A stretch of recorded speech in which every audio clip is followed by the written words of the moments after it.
তোমাদের আজকের ভিডিওতে আমরা আলোচনা করব যে ইন্টারভিউয়ের ঠিক আগের দিন কি করা উচিত এবং ইন্টারভিউয়ের পরের দিন কি করা উচিত। এই জিনিসটা কিন্তু খুব গুরুত্বপূর্ণ। অনেকেই মিস করে যায় যে ইন্টারভিউয়ের দিন কিভাবে নিজেকে রিপ্রেজেন্ট করব, ইন্টারভিউয়ের পরের দিন কিভাবে নিজের শিডিউল তৈরি হবে। এই শিডিউল তোমার যদি ঠিক থাকে তাহলে তুমি একটা প্রপার ওয়েতে ভালো প্ল্যাটফর্মে ভালো জায়গায় ইন্টারভিউ কিন্তু ফেস করতে পারবে। তো এটা কিন্তু খুবই গুরুত্বপূর্ণ একটা ইনফরমেশন, যেটা তোমাদের জন্য অবশ্যই অবশ্যই কিন্তু দেখা উচিত। দেখো, প্রথমত বলবো, প্রথমে আগে আলোচনা করবো ইন্টারভিউয়ের আগের দিন কি করা উচিত। দেখো, ইন্টারভিউয়ের আগের দিন তোমাকে কিন্তু দীর্ঘ সময় পড়াশোনা যা করেছো সেগুলো কিন্তু একবার জাস্ট চোখ বুলিয়ে নেবে। আর কিছু করার দরকার নেই। তোমার কাছে যদি কোনো নোটবুক থাকে সেই নোটবুকটাকে সঙ্গে ক্যারি করে নেবে। খুব বেশি চিন্তা করার দরকার নেই, মানসিক চাপ নেওয়ার কোনো প্রয়োজন নেই। হালকা খাবার খেয়ে জাস্ট তুমি তোমার রুটিনটাকে মেনে চলো। রুটিনটাকে কিছু করার দরকার নেই, অতিরিক্ত চাপ নেওয়ার মতন কিছুই নেই। বাইরে যত রকম নেগেটিভিটি রয়েছে সেগুলো থেকে তুমি দূরে সরিয়ে নাও নিজেকে। নেগেটিভিটি পাবলিকের অভাব নেই মার্কেটে। তো সেই পাবলিকদের থেকে তুমি নিজেকে দূরে রাখো। নিজেকে শান্ত রাখার চেষ্টা করো। অতিরিক্ত প্রেশার নেওয়ার মতো কিচ্ছু নেই। ভাগ্যে থাকলে ভাই হবে, কিন্তু নিজের 100% চেষ্টা লাগিয়ে যেতে হবে। ভাগ্যের কথা কিন্তু অত্যন্ত ভুলভাল কথা ভাই। যদি তুমি তোমার বেস্টটাকে 100% দাও, তোমার কিন্তু হবেই। তোমাকে কিন্তু কেউ আটকাতে পারবে না, এটা মাথায় রাখবে। ভাগ্যের অনেক পরের কথা। তুমি নিজেকে যদি ঠিকভাবে প্রিপারেশন, ঠিকভাবে সঠিক জায়গাটা দাও, তাহলে ভাগ্য তোমার আপনি আপ তোমার সঙ্গে সাথ দিয়ে দেবে।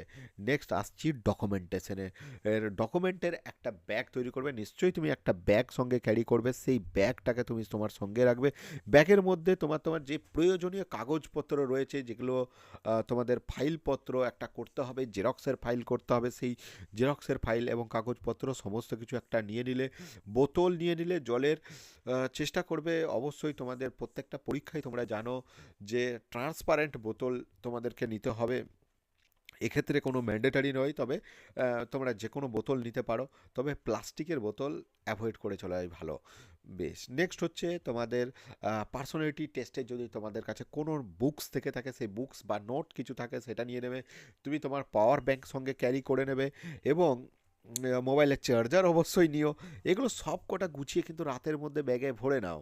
নেক্সট হচ্ছে, খুব বেশি চিন্তা করার দরকার নেই, রাত্রি 8টার আগে কিন্তু খাবার খেয়ে নাও। অবশ্যই চেষ্টা করবে যারা শাকাহারি এবং নিরামিষভোজী আছো, বা শাকাহারি আছো, বা মাংসাশী যারাই আছো, যারা সমস্ত কিছু খাও, প্রত্যেককেই চেষ্টা করবে সেদিন ইন্টারভিউর আগের দিন রাতেরবেলা যেন অবশ্যই তোমরা মাছ, মাংস, ডিম যেন না খাও।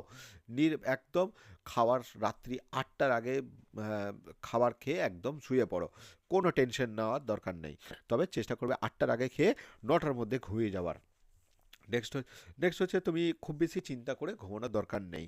বেশ, ইন্টারভিউর পরের দিন এবার আমি আসবো যে তোমাকে ইন্টারভিউর পরের দিন কি করতে হবে। দেখো, ইন্টারভিউর ইন্টারভিউয়ের দিন, যেদিন ইন্টারভিউ আছে সেদিন কিভাবে নিজেকে মেনটেন করবে। দেখো, ইন্টারভিউয়ের যেদিন ইন্টারভিউ তুমি দেবে, তার আগে বলে রাখি, ইন্টারভিউ তোমার যেখানেই হোক, তোমার ডিপিএসসিতেই হোক, আর তোমার পর্ষদেই ইন্টারভিউ হোক, এপিসি ভবনে, যেখানেই ইন্টারভিউ হোক, তুমি চেষ্টা করবে তোমার বাড়ি থেকে যদি 10-12 কিলোমিটার ডিস্টেন্সের মধ্যে না হয়, আগের দিন চলে যাবে কোনো একটা রুম, সেখানে নিয়ে নেবে, সেখানে থেকে যাবে। সেই দিন যাওয়ার কিন্তু চেষ্টা করো না, তাহলে কিন্তু অনেক তুমি সমস্যায় পড়লেও পড়তে পারো। তবে আমার ওপিনিয়ন শুনলে অবশ্যই সেই দিন একদিন আগে পৌঁছে যাও। বেশ, নেক্সট হচ্ছে, ইন্টারভিউর দিন তোমাকে যেটা মাথায় রাখতে হবে সেটা হচ্ছে, তোমার এটা কিন্তু ভাই, এটা কিন্তু একদম স্মরণীয় একটা দিন। এই দিন তোমার পুরোটা কিন্তু লড়াই করে আসতে হবে, লড়াই লড়াই করে বাঁচতে হবে বন্ধু। এই লড়াই কিন্তু তোমার অস্তিত্বের লড়াই। এই লড়াই কিন্তু তোমার নিরাপত্তার লড়াই। এই যে করাপ্টেড সোসাইটি, এই সোসাইটি থেকে কিন্তু তোমাকে চোখে চোখ রেখে তোমাকে লড়াই করতে হবে, এবং চোখে চোখ রেখে কিন্তু তোমাকে ইন্টারভিউটাও দিতে হবে। এটা কিন্তু মাথায় রাখবে, তুমি একদম নিজের কনফিডেন্স হারিয়ে ফেলবে না। যেন ইন্টারভিউ প্যানেলে যারা বসে আছেন তাদেরকে একদম চোখে চোখ রেখে কথা হবে। একদম ফ্রেশ সকালে ফ্রেশভাবে সকাল সকাল ঘুম থেকে উঠে পড়ো, উঠে পড়ার চেষ্টা করবে এবং প্রাতরা সেরে সকাল সকাল নিজের হালকা ব্রেকফাস্ট করে বিশ্রাম করে নাও একটু মতন, এবং পরীক্ষা কেন্দ্রের দিকে রওনা দাও। যা তোমার টাইমিং আছে যেন 1 ঘন্টা বিফোর পৌঁছে যাও, এবং কোনো নেগেটিভিটি যে বন্ধুরা আছে তাদের থেকে দূরে নিজেকে সরিয়ে নাও, কোনো কিছু তাদের সঙ্গে তাদেরকে এড়িয়ে নাও, কোনো বাইরের খাবার খাওয়ার চেষ্টা করবে না, বাড়ির হালকা খাবার চেষ্টা করবে, বাড়ির খাবার বা হালকা যে খাবারগুলো হয় সেগুলো করার চেষ্টা করবে, কোনো রকম ভারী খাবার করবে না। সমস্ত কিছু নেগেটিভিটির মধ্যে থেকে এগিয়ে যাও এবং নিজেকে পজিটিভ মাইন্ড সেট আপ রাখো, দেখো অবশ্যই হবে। জয় হিন্দ।